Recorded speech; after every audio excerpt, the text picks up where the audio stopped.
Okay. Hey there. It is time for me to re-engage. I've been putting this off for a very long time. Putting off a lot of things for a very long time. I just did a leg workout. This was the first leg workout I've done since October of last year. It is now June, it's middle of June 2024. The last time I did a leg workout was October of 2023. So, I don't know where to start. This has been a really long, difficult period. Even now, I'm a bit off the rails. A lot of problems. I was already having issues before this happened, but oops, I destroyed my watch, and I haven't been able to afford to buy a new one. I was also initially a bit hesitant to buy another one because it was only after I stopped wearing it, when it stopped working, that I realized the effect it was having on my skin. I was convinced for a while that it had actually aged the skin right underneath where my watch face was, or where the watch sensors are. Because I could see there was a pink, even like weeks after I took it off, there was this pink mark there, and even now I can see like this divot in my arm, like right there where the watch band was. So I'm probably obsessing over this to a ridiculous degree. I wore that watch every day for 4.5 years, and I only took it off every day to charge it for like 45 minutes to an hour, and when I was showering. And I was probably wearing it maybe a little bit too tight. So, but anyway, I'm not even going to try to show you the skin damage I thought that I had, because I can't even see it anymore. So it probably wasn't what I thought it was, because it's kind of faded. And I haven't really found, I've only found a few other anecdotes online of people saying, oh, the Apple Watch aged my skin. So, and I had noticed that in the past. I had noticed when I had taken it off for brief periods of time, that my skin looked a little more wrinkled underneath it than it does elsewhere. So I don't know. I'm not going to really get into that because it's silly to obsess about it at this point, because I haven't worn my watch since March. So this is what happened.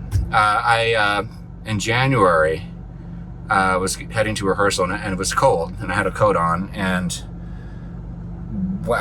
somehow my coat sleeve got stuck on my watch arm, and when I pulled it off, the watch came flying off my wrist and smashed face down onto a concrete floor.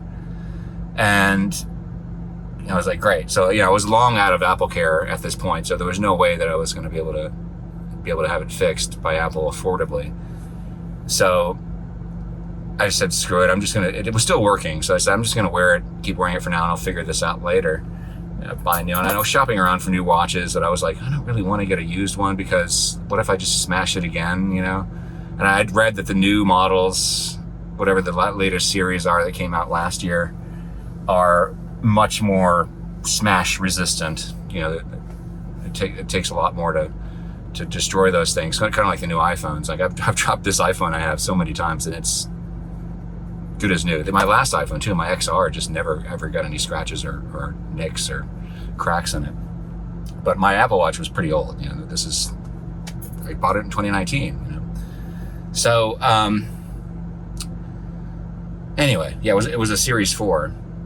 So even now I really can't afford to buy a new watch, because I really want to get a new one. I don't want to just get some used one that was just like the one I had, because I'm probably just going to destroy it again, So I'd rather if I'm going to invest money in a watch, I would rather it be one that has a better chance of surviving for a long period of time. So that's kind of where I'm at with that right now. So, but what was funny, what I discovered after that, is I really didn't realize how addicted to that data I was. Trying to stay active without the activity data and without the rings on the watch that I was so used to, I missed it. And it was almost like it really is now. It's like I'm flying blind, because how many calories I'm burning? I don't know. How many miles did I walk today? I don't know. And it's weird. I don't like not knowing that, but I can't sit around just because I don't have the data. And unfortunately, that is what I've been doing for most of the past 3 months. And there's other things going on. I was very busy with a web design project that I absolutely had to get done under a certain deadline, and financial issues really stressing me out. Which, and then me not exercising, it just made everything worse. So I've actually gone back and watched some of my old videos just to relearn what I've unlearned, what I've forgotten. Because yes, God damn it, I have to exercise, or else I just slowly start unraveling and losing my freaking mind. So it's been rough. So yeah, have I gained weight? Oh yeah, not a ton, not as much as I feared, but right around now I weigh about 192. So, and I had been even before I smashed my watch and started this downward spiral. I was around 185, 187 most of the time. On my journey, my goal was to get all the way to 177. I'm still sticking to that goal. I'm going to get there at some point. I don't know when, but I got really close to it. I got all the way down to 179. I forget when that was. But the closer I got to the goal, the harder it was to kind of stay the course. But it was always, every step of the way, every time I was having trouble, just staying, keeping my eye on the ball and moving forward with all the best practices that got me to where I am. Because even now I'm still, when I started losing weight in 2019, I was, at my heaviest, I was 228 and change. Quite possibly 230 not long before that. I just never logged that number on the scale, So I've still lost a ton of weight. But I know I can't go back. I did fall off the rails during the pandemic because I lost 30 pounds at that point and I gained back 18 and all the problems came back. But that's the thing, is like, I don't know at what weight I started noticing things getting worse, but as I've been gaining weight again, I noticed, the first thing because as I was losing weight, I had gone from a size XL t-shirt down to large. Most of my t-shirts are large size now, and a lot of those large t-shirts aren't really comfortable to wear anymore, and that's, don't like that. Also, big problem. Acid reflux was a big problem for me when I was overweight, and I was stuck on omeprazole, generic Prilosec, for a very, very long time. I couldn't stop taking it without causing severe acid reflux rebound symptoms.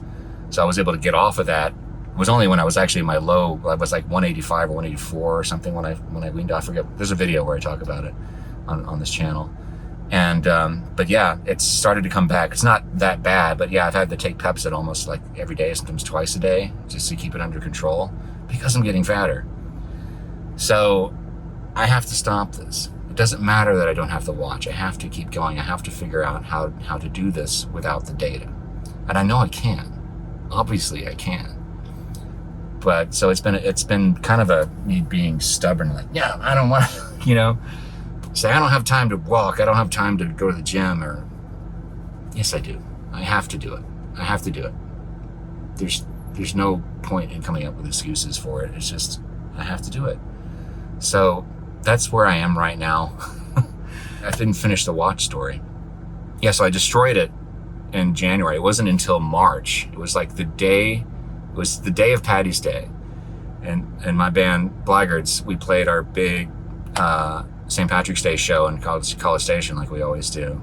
So it was a great day, and I got back in my car to drive home after that and looked at my watch and realized it wasn't working. I was like, and I saw that and I think I destroyed it for the same thing. Like I was carrying gear where a strap of something had come down and scraped over the top of the watch, which was already kind of loose and fucked up, right?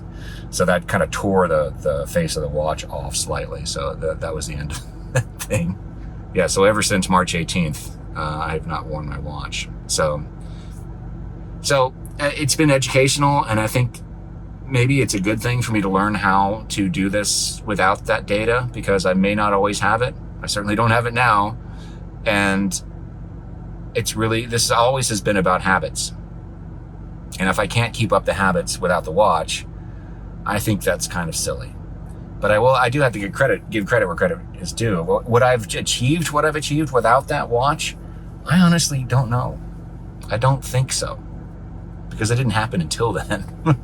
I mean, I'd lost weight many times in the past, as I'd told stories about this many times here on the channel, but I was never able to hold on to it because I didn't really understand what I was doing right that got me there. But now I do know what works, and I don't need the watch to do it. It's just really useful to have it. That's what I think. So that's what's going on with me right now, and if you want to see what happens, stick around. I really do want to get back into updating this channel more. I'm sick of not doing it because I miss it, and I miss hearing from you guys. I hope that you are doing well. If any of this resonates with you, let me know in the comments, and I will see you again very soon. And thanks for sticking around. I missed you. See ya.